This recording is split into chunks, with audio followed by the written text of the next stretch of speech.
What up, Cooks? It's your boy the Hater, and I'm doing a lot of videos today. Today is Sunday, it's Easter Sunday. I'm doing a lot of videos, so chances are today you're gonna see more than one video. But this video you might see in 4 days. Who the fuck knows, right?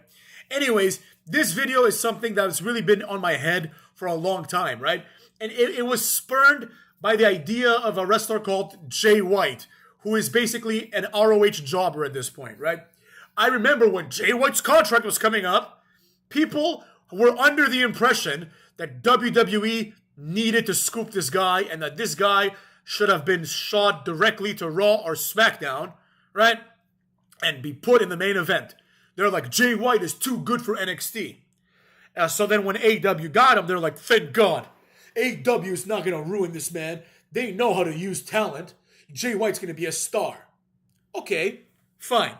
Obviously, when I heard all this garbage from a lot of my friends that are like, on the smarkier side of things, right? I couldn't help but laugh at their bitch asses, right? Think about it.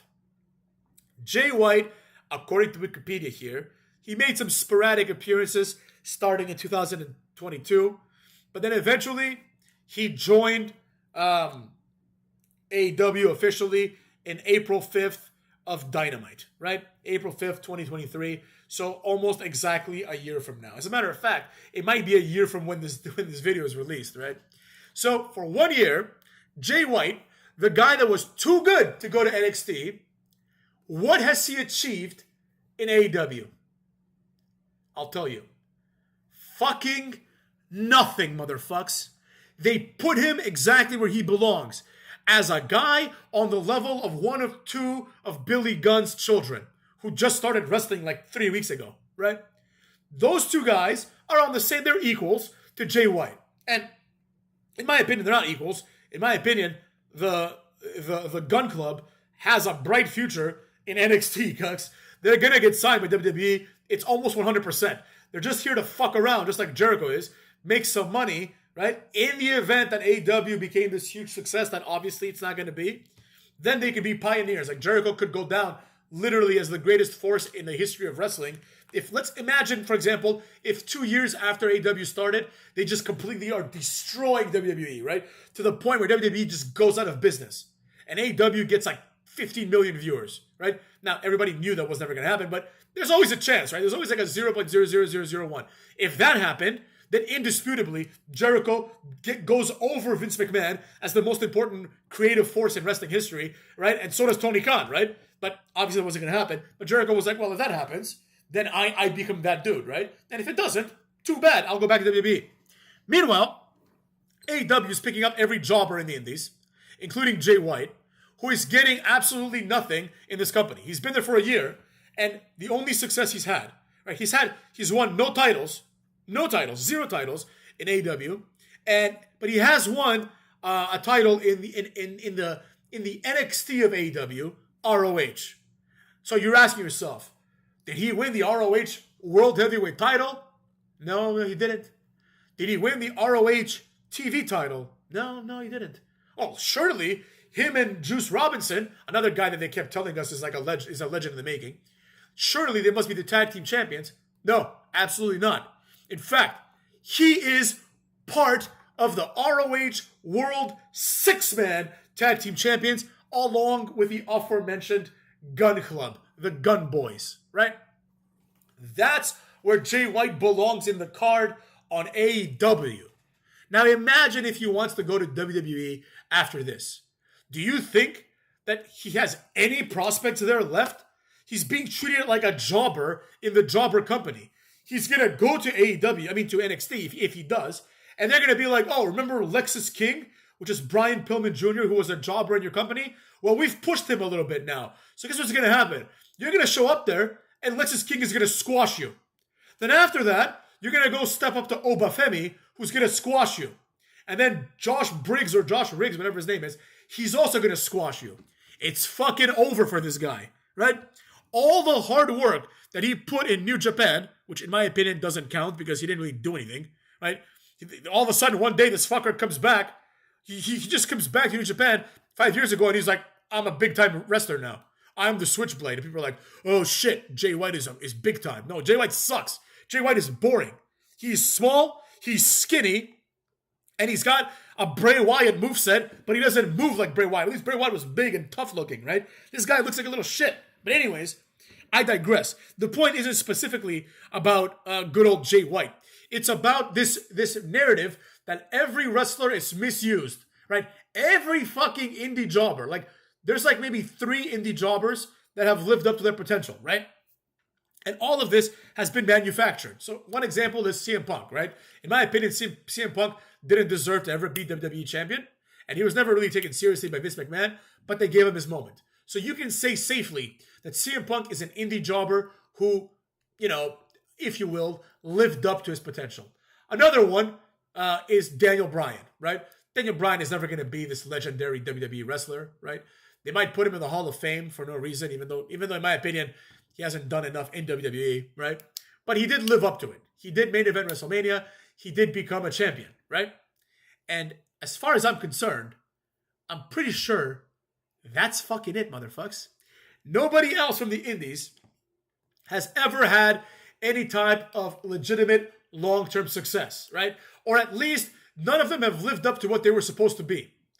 Every cocksucker from the indies, and I'm going to list them right now, was supposed to be a WrestleMania main eventer. Oh, if Adam Cole doesn't main event WrestleMania, they don't know how to use him. Well, I got news for you, pal. People like me knew from the beginning that there's a 0% chance that Adam Cole was going to main event WrestleMania. Now, I thought he would maybe be in a real WWE pay-per-view. Maybe he was, right? But I knew he would never main event a WWE pay-per-view, right? Then you have Sami Zayn. He's never going to main event anything, right? Oh, hater, he main evented with the Usos. You know what I mean. When I say main event at WrestleMania, I'm talking about main eventing, wrestling for the world title. Not wrestling for some bullshit just so they want to put you there, right? Kevin Owens, same thing. Kevin Owens is a big one. He was supposed to be this huge deal, right? He beat Cena clean, and now he has trouble like beating anybody in the mid-card, right? He went from beating Cena clean to now he's going to get his ass handed to him by Logan Paul, who is honestly a better athlete. Then we've got other indie jobbers that didn't live up to it. Obviously, like I said, the number one is obviously Adam Cole, in my opinion. But all the Adam Cole guys, Kyle O'Reilly, Bobby Fish, these guys were supposed to be like a big deal. Gallows and Anderson, I'm going to consider them indie guys, right? Oh, AJ Styles is another one. But AJ Styles is not an indie, never mind, forget it. AJ Styles is not an indie guy, he's a TNA guy. It's completely different, right? AJ Styles did not make his name in the indies. He just went to the indies for a year as he got just like Cody Rhodes, right? He spent some time in the indies to make money to feed his family before he got like the big payout, right? But Gallows and Anderson, as far as I'm concerned, New Japan is the indies, right? Then we've got let's start talking about some of the other big failures of the indies, right? Okay, you can even maybe put Seth Rollins as a success, right? I don't think so, but I'll concede that he's a bigger success than everyone else that I've mentioned, right? Dean Ambrose, he was supposed to be a big deal. He didn't become anything, right?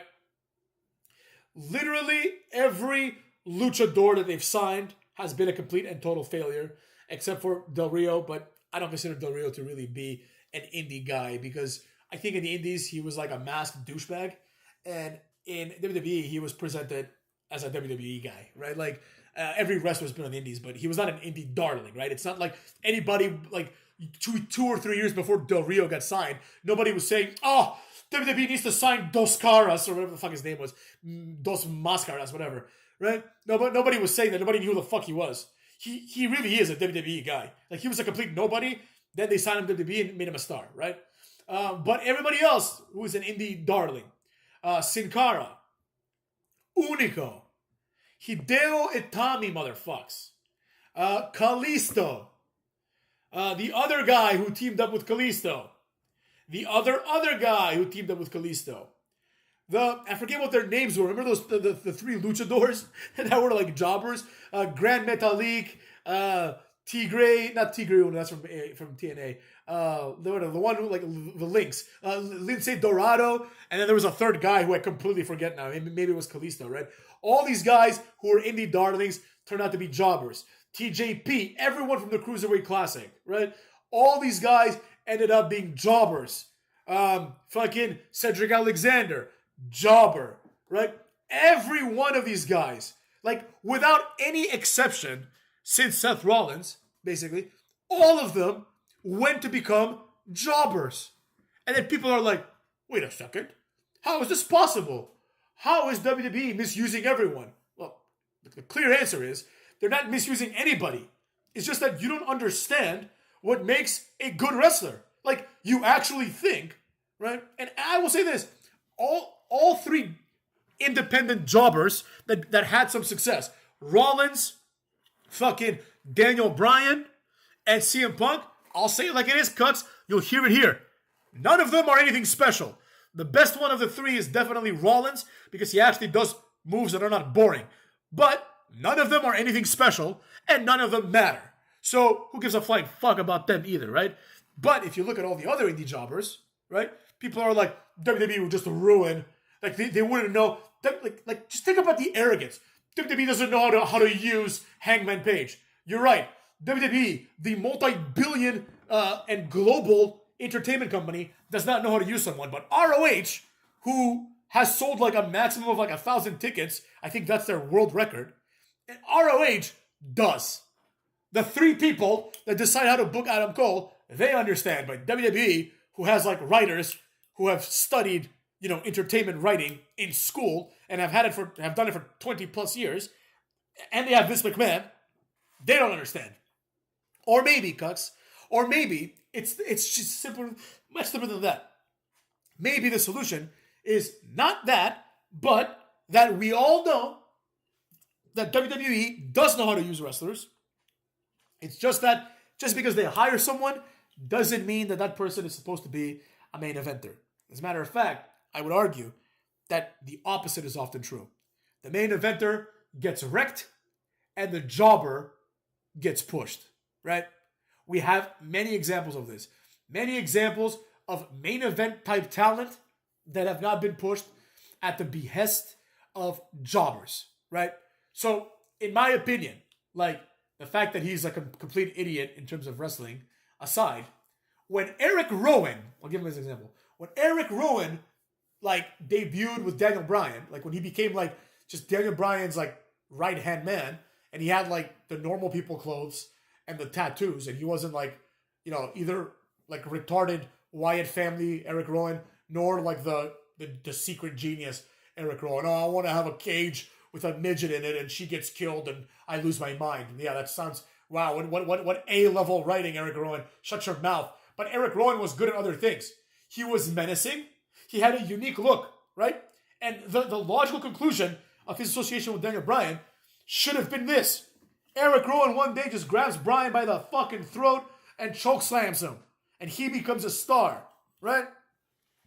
Enzo Amore, they turned on his bitch ass because the jobbers that have never drawn a dime, like Enzo Amore, drew more money than everyone in 205 Live combined, aside from him, right? Like Pac has never drawn a dime for WWE, right? And people are like, why are they pushing Enzo Amore? Because you don't understand wrestling. That's why. It's really that simple. You don't understand what sells. You don't care about what sells. You care about abstract concepts like talent, right? Well, how the fuck do we measure talent? And who's to say that Mustafa Ali is more talented than Enzo Amore? I don't think he is. So what do you think of them apples, Cuts?